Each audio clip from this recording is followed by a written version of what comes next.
Well, it's about time, Dad said impatiently. He and I had been waiting for my mom and my sister to get ready for dinner for what seemed like an eternity.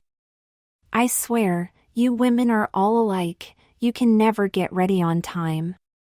Visibly angered, Mom retorted, you have no idea what women go through for the sake of beauty.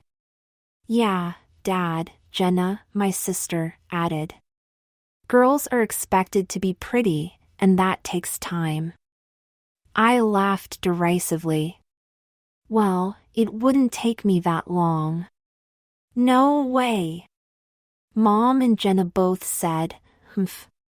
And that was the end of that. Or so I thought. A few days later Mom brought in some CDs of some new age artist I'd never heard of. Things have been too tense around here lately, she said. I think listening to this music every night for a little while will help improve our moods. The music was relaxing, and Dad shrugged his shoulders in acquiescence. We started listening to the music, kind of in the background, just before going to bed every night. It seemed to work, and my sleep never seemed so restful.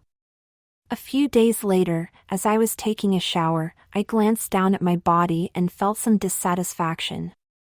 At 16, I had only recently started to get a significant amount of body hair. For the first time, I looked at my hairy legs and armpits with a feeling that could only be described as repugnance. Before I knew it, I had shaved my whole body until it was completely hairless.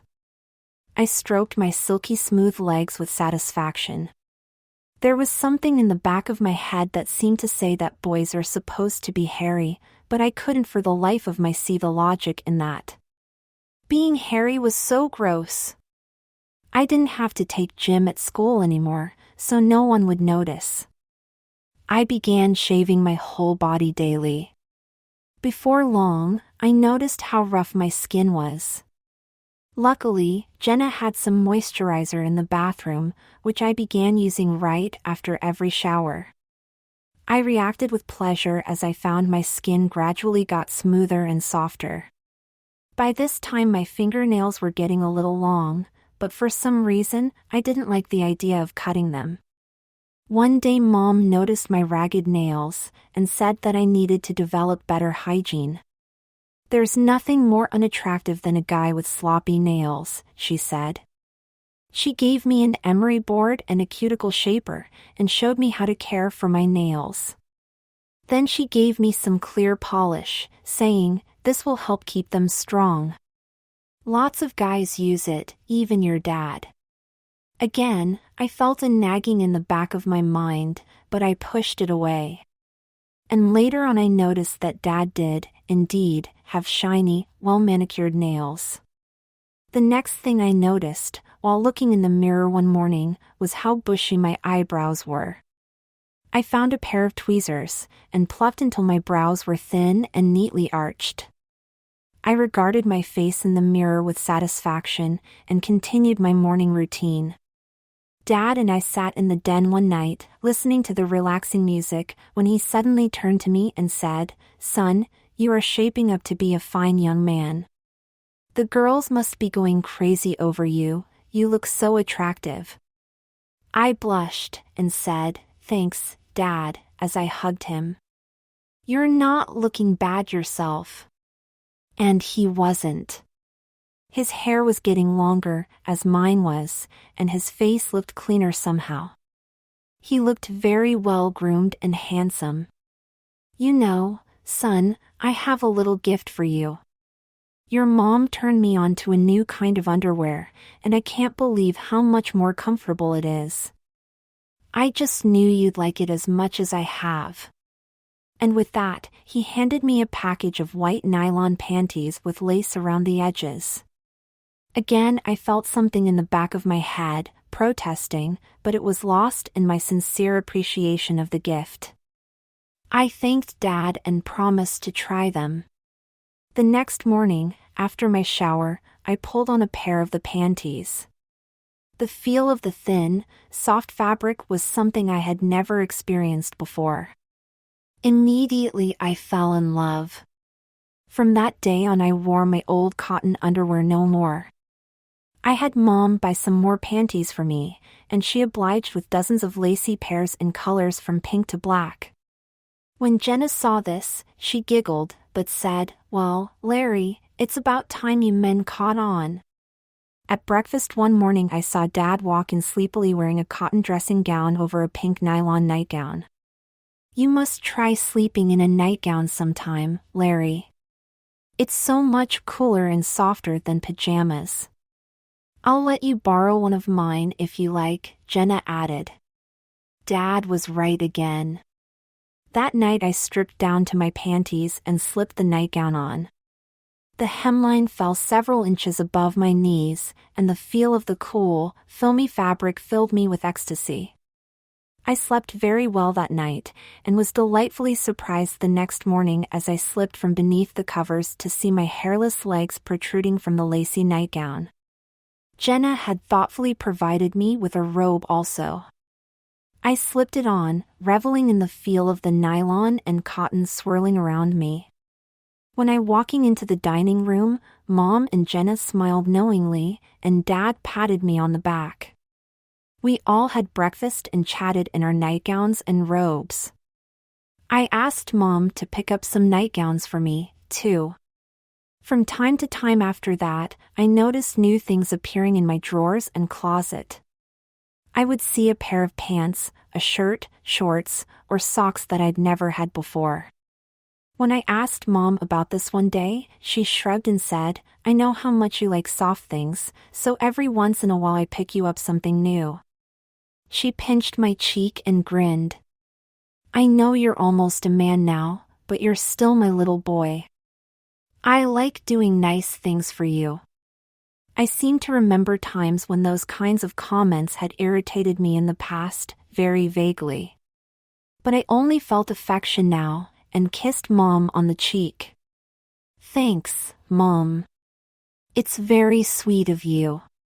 Besides, Jen has too many things, so she's been handing you down some things she doesn't wear anymore. You'll have to thank her as well." "Thanks, Mom, I will," I said, and meant it. Lately, I felt a lot closer to my sister than I used to. Just growing up, I thought. Jen was pleased when I thanked her for her hand-me-downs. She gave me a hug and said, "Anytime, bro." I was just going through my stuff and found some shoes I have which are too large for me. "If you want, you can have them." She produced a pair of shiny patent leather dress shoes, just like a pair I used to have, except the heel was slightly higher. I tried them on, and found they fit perfectly. They're cute. I'll have to get used to these platform soles, but I love them. Thanks, sis. The next morning I decided to do the dress casual look for school. I slipped on a pair of black lace panties, then some of my new black nylon trouser socks. They were ribbed, and reached almost up to my knees. While putting on a new white shirt, I noticed that the buttons were on the opposite side than I was used to. For some reason, this seemed to make more sense, and I couldn't understand why all my old shirts had been different. I pulled on a pair of navy dress trousers, which tapered toward the ankles, and slipped into the shoes Jenna gave me. A gold necklace and bracelet completed the look. I regarded myself in the mirror with hands on my hips, and felt well satisfied with my appearance. When I got home that evening, I passed by my parents' bedroom and saw Dad looking at himself very critically in a full-length mirror, clad only in his panties and some sort of lacy undershirt I'd never seen before. I went in and asked him what was wrong. He sighed and put his hands on his hips. "Son, I'm not quite as slim and trim as I used to be when I was your age. I'm thinking about starting an exercise routine to try to shed some of these excess pounds. Care to join me?" I looked doubtfully at him, but something in his eyes persuaded me to agree. He put his arms around me and gently hugged me. "Thanks, son. The next night Mom had procured an exercise tape and some exercise outfits for all of us.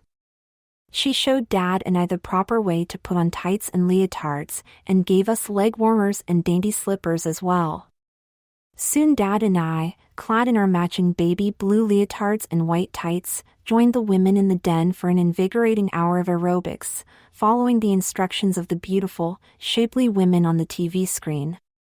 After the workout, Dad and I sprawled into chairs, exhausted.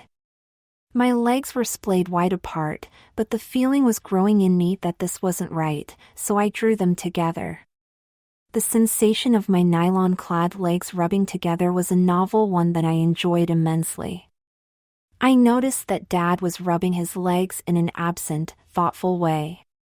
"You know, June," he said, turning to my mother, "I'll bet a pair of these under my thin suit trousers would keep my legs warm on these cold, windy days. And a black pair would look like my normal dress socks." "I'm way ahead of you," Mom announced. "I picked both you and Larry up a few pairs of opaque pantyhose. They're a little thinner, but look much better than tights, and will keep you nearly as warm. I even threw in a couple of sheer pairs for fancier occasions." I looked at Mom with puzzlement at that last statement. I knew there was something strange about what she said, but couldn't quite figure out what it was. I shrugged and accepted the packages of pantyhose gratefully, as did Dad. I wore pantyhose under my pants almost exclusively from that day forward. I loved the way they felt on my legs, and they seemed to put extra energy into my stride. Dad and I continued our aerobic sessions every evening, and were pleased to find that we slowly getting into shape. Soon the last day of school before Christmas break was here, and I decided to dress up a little more than usual. I pulled on my panties and camisole, suggested by Dad, then eased into a new pair of sheer black pantyhose. I couldn't help but admire how shapely my legs looked in them. I had a navy blue pantsuit which I'd never worn before, and I decided to give it a try. It flattered me beautifully, and with a belt gave me a very slim waist, which pleased me greatly. A hint of lace from the camisole peeked out at the top. I had a pair of platform-heeled slip-on black leather shoes which complemented the whole ensemble. I normally tied my now long hair into a ponytail, but this morning I decided to brush it out and wear it loose.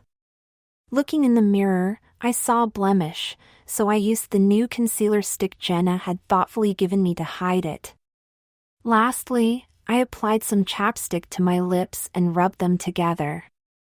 I couldn't tell for sure, but it looked as if this new brand wasn't exactly colorless. Oh well.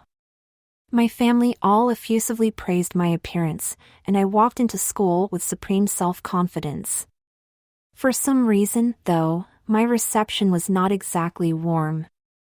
I got a lot of stares all day, and heard whispering behind my back, although most of the girls seemed to like my outfit. One asked me if I was wearing pantyhose, and when I said I was, giggled and told me I had nice ankles. I blushed, but thanked her.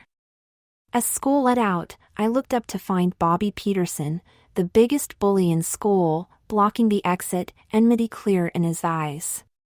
And he was looking right at me. "Hey, Jensen," he sneered. "You're looking awfully pretty today." My own actions horrified me, but I seemed to have no volition of my own. "Why, thank you, Bobby, it's sweet of you to notice," I purred. Then I walked up and gave him a kiss on the cheek. I had enough presence of mind to flee while everyone stood in shocked silence. I was very upset when I got home, but I didn't quite know why. I tearfully told Mom the events of the day, and she held me while I cried like a baby. "Why don't you lie down and relax for a while, hon? I'll put some new age music on and make you some hot tea. You'll feel much better." She was right. After a while I couldn't remember why I had been so sad. I remembered that I had been called pretty, and that made me feel good. I lay in my nightgown that night, dreaming that I was a slender ballerina, spinning in an infinite pirouette. The fall semester at Farson College had ended the week before, so Jenna was also on vacation. We were given a few household chores to do, but mostly we had the entire day to ourselves. I was watching TV when Jen came in and said, "You know, bro, you need to do something about your hair." "What do you mean?" I asked. "It looks all right to me." "I don't know, I just need something." She looked thoughtful for a moment, then snapped her fingers. "I know. You need a perm. You'd look great with some curls." For some reason, imagining myself with a perm filled me with excitement. I readily agreed, and Jen set to work on me. It was a long, boring process, and I spent the time looking at a glamour magazine. Finally, she was through. I looked in the mirror, and was amazed at what I saw. I had piles of hair in tight little curls, surrounding my face in a very desirable way. I couldn't find any other word to describe the image in the mirror except pretty. I was pretty. I turned from side to side, admiring my reflection for a long time before I was able to tear myself away. I hugged Jenna warmly and said, "You're the best, sis." "It looks great, I can't wait to show Mom and Dad." Jenna just shook her head and smiled. Mom was very complimentary, but Dad was overwhelmed. "Your hair looks adorable," he exclaimed. "It makes you look very pretty, Larry, even beautiful." I blushed. He fingered his ponytail ruefully. "It's too bad I can't get one, too, but I doubt if it would meet the company dress code." I felt a little sorry for Dad, his job kept his beauty caged. I just knew a perm would work wonders for him, too, and I couldn't quite understand why his employers would keep a man from making himself as beautiful as he could.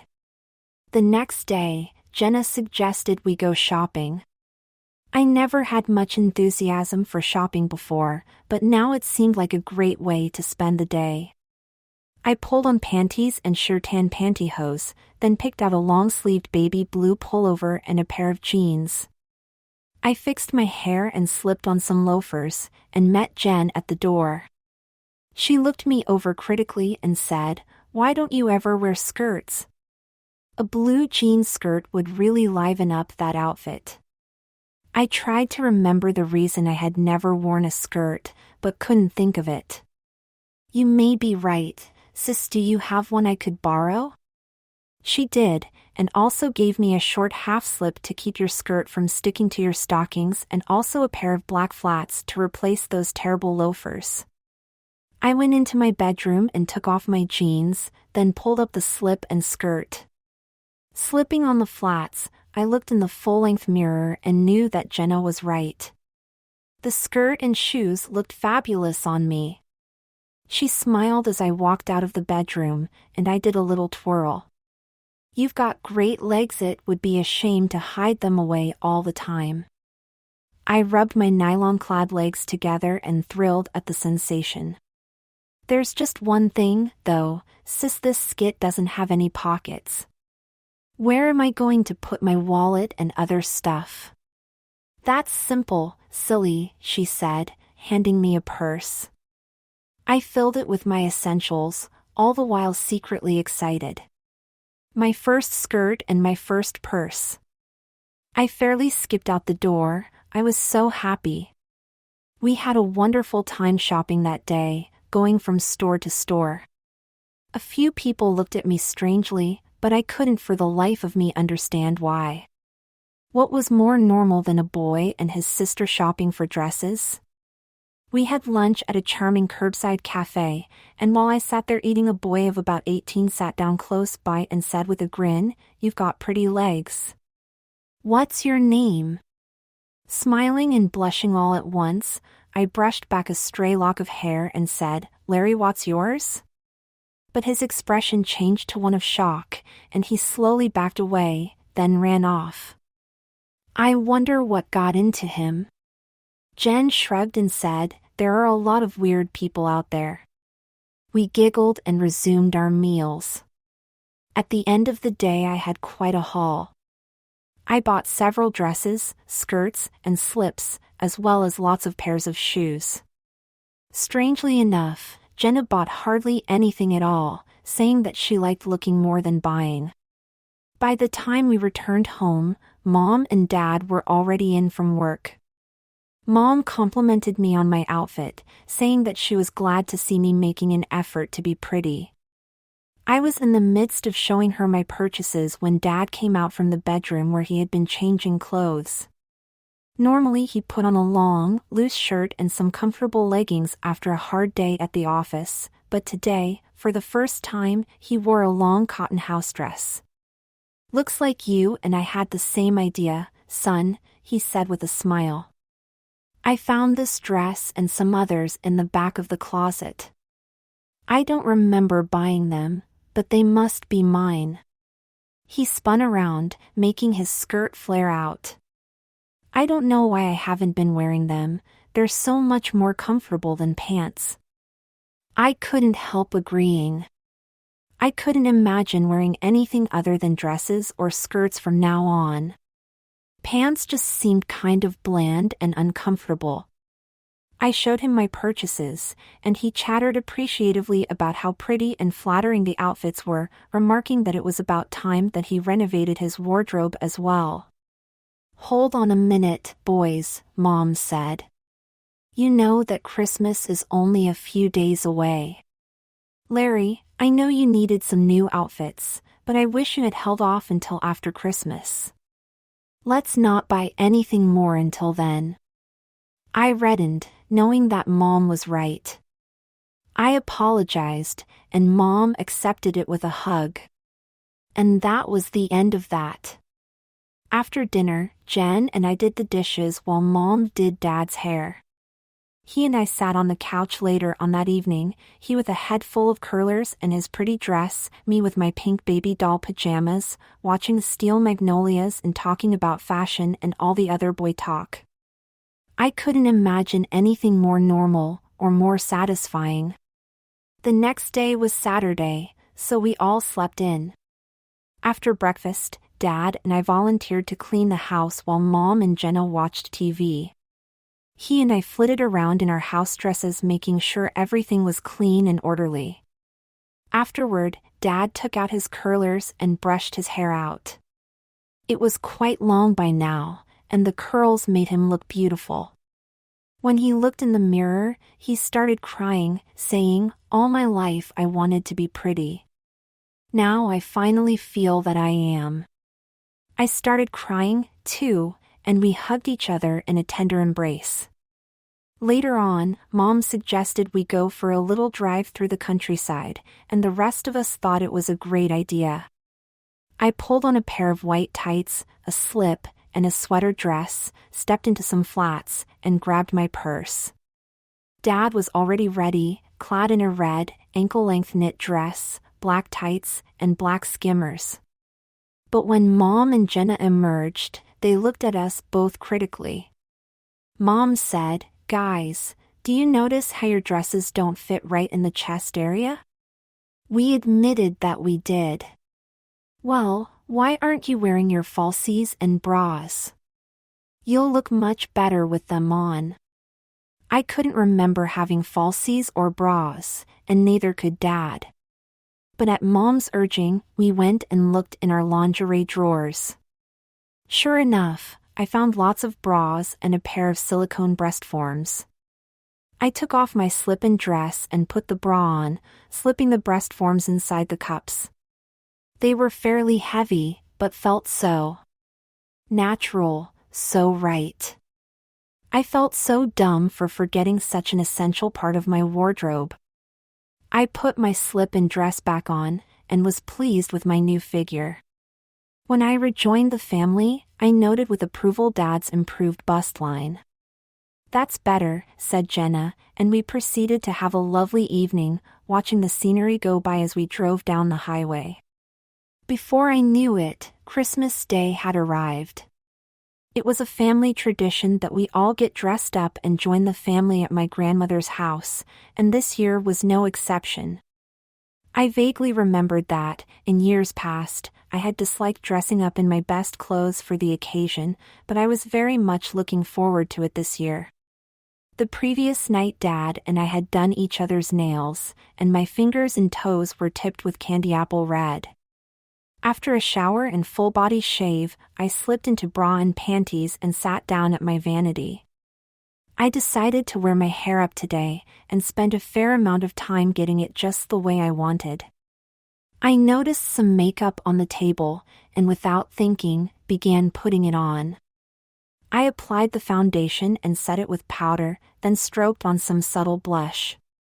Black eyeliner and mascara followed, then delicately shaded eyeshadow.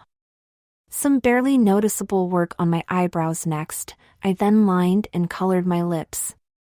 I was just setting down the lipstick when I froze. Since when did I know how to put on makeup? I'd never done it before. But when I looked into the mirror, it didn't really matter anymore. I was beautiful. I looked so grown up, so feminine. I was sure none of the other guys were any prettier than I. It took a while before I could tear my eyes away and finish getting dressed, but I finally did. I pulled on a sheer pair of white pantyhose, a slip, and a short red dress which displayed my legs nicely. My heels matched my dress. I donned a gold necklace and matching gold clip-on earrings, making a mental note to get my ears pierced as soon as possible. The family was waiting on me when I emerged. Mom and Jen were similarly attired in blouse and slacks of muted colors, very attractive but quite subdued. Dad, on the other hand, was resplendent in a short-sleeved velvet dress with calf-length skirt. He wore sheer black hose and strappy high heels. He had styled his long hair to perfection, and the muted makeup he wore accentuated his lovely face. I couldn't remember Dad being quite so beautiful before. It's no wonder Mom fell for him, I thought. We headed out to Grandma's, and I can't remember ever having such a lovely Christmas. Both Mom's sisters and their families were there. Although everyone lived so far apart, everyone tried to make it in for Christmas. Aunt Laura and her husband, Willie, commented on how grown-up I was getting to be. Willie was driving a truck the last time I'd seen them, but he had recently changed jobs, and now was making a living as a Mary Kay representative. As might be expected, his makeup and hair were perfect. He had lost quite a bit of weight, and looked fairly attractive in his floral print dress. Their son, Alvin, was about 11, and was getting into the stage where he was very conscious about his appearance. He had on an ankle-length black flowered jumper over a white tee. He tries to look grown up, as he had on Mary Jane's with a slight heel, sheer pantyhose, and even a touch of makeup. I also noticed he was wearing a training bra. Though I vaguely remember him being kind of crude and rowdy, he sat very sweetly and quietly the whole time. I complimented him on how pretty he looked, and he blushed prettily. Aunt Amy, Uncle Freddie, and the twins, John and Jane, were all clad in father-son mother-daughter dresses, which I thought was cute. The dresses were navy blue with white lace trim around the collars. But while the mother and father wore matching sheer suntan hose and navy heels, the twins, who were about 6, wore navy tights and black patent leather shoes. I learned that Amy had gotten a promotion to vice president, and that Freddie had quit his job to be a full-time house husband. Grandma said she was very proud to have such a beautiful family, and meant it. I couldn't remember a family get-together that was so pleasant and free of strife. Dad happily discussed makeup tips with Uncle Freddie, whom he formerly couldn't stand. At least I think that was the case. My memory of previous Christmases seemed a little cloudy for some reason. I had a nagging feeling in the back of my mind that something very strange was going on, that everyone was much different than I remembered, although I didn't quite know why. But no matter, I had a lovely time. Alvin got some makeup and nail polish, and I did his nails while we chatted about fashion. The twins were flitting around in their new dress-up clothes. Jane was dressed as a princess and John as a ballerina. I got some pretty clothes, including a beautiful blue strapless evening gown which I immediately fell in love with. Dad and I also got our ears pierced. Willie had his piercing gun and some gold studs for each of us. It was a wonderful day, and I was sorry to see it end. It only a few days later that I made the fateful discovery. My mother and sister had gone back over to my grandmother's for a while. I was looking through Jenna's collection of romance novels when a photograph fell out of one book. I picked it up, and when I looked at it I was mystified. It was a picture of 4 people. 2 of them were clearly Mom and Jenna, but the other 2, although very familiar, I could not readily identify. One was a handsome older man, in about his mid-40s, and the other was a teenage boy. After staring and racking my brain for a good while, it finally dawned on me that 2 males were Daddy and I. But why were we dressed as men? A few puzzling memories were flashing through my head, and I got the feeling that there was a dam in my mind that was getting ready to burst. In distress, I cried out to Daddy. She came running and concernedly asked, "What's wrong, Lydia, honey?" I handed her the picture. After staring at it for a few moments, she slowly sat down. There was a dazed look on her face. At length she whispered, "We've been turned into women." When I heard that statement, the dam in my mind burst, and full knowledge flooded in. I remembered my boyhood, who I was before, and my transformation from Larry to Lydia. But what caused this to happen? Daddy and I looked at each other, and we said simultaneously, "The new age music." It didn't take a great deal of extra snooping to figure out the rest of the story. Mom and Jenna had had enough of our male arrogance, decided to teach us a lesson, and so they found and bought this special new age music. It was designed to shape male brainwaves, slowly transforming the patterns from masculine to feminine. It sounded like science fiction, but here we were, our bodies were male, but we were definitely women. "Daddy, what should we do?" I asked. I was almost afraid to hear the answer. "Well, I'm not going to go back to being a man, even assuming that the transformation is reversible," she declared. I felt relieved. I didn't want to go back either. I was a girl, and I loved everything about it. "But," she said with a concerned look, "this creates some problems for us. I have to go back to work soon, and you to school. We are just a bit different than when we left. But I think that if we can talk to the right people, we can work both of our situations out." She looked at me, and she was almost ready to cry. "Things aren't right between your mother and I now. She feels more like a sister to me, not a spouse." Then her look turned to anger. "It's obvious that there is a conspiracy here. Not only are your mother and Jenna involved, but your aunts and your grandmother, too." I nodded, remembering the events at Christmas. She thought for a few moments, then said coldly, "Let's call your uncles. We all need to talk." Well, Daddy and I were able to get things worked out. She was allowed to keep working as a woman in her current job, and I transferred to a different school, where it would not be known that I was once a boy. I'm dating the school's basketball star now. He pampers me and makes me feel like a princess, but I don't think he'll be my boyfriend forever. I'm a special woman, and need a special man. I keep thinking about my friend Carol, and how handsome she could be with a little help.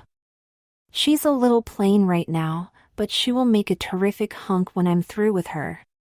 Kind of like my mom. He and my big brother Jeff are doing fine now. It's funny, But their transformations didn't take quite as long as did Daddy's or mine. They realized what was going on fairly early in the process, but I guess their guilt made them give in. My aunts and grandma were a bit more recalcitrant, but the end result was still the same. They're sweet guys, and lucky they have us girls to keep them straight. Jeff is probably going to get married soon. His fiancée, Michelle, used to be called Mike. But that's an entirely different story.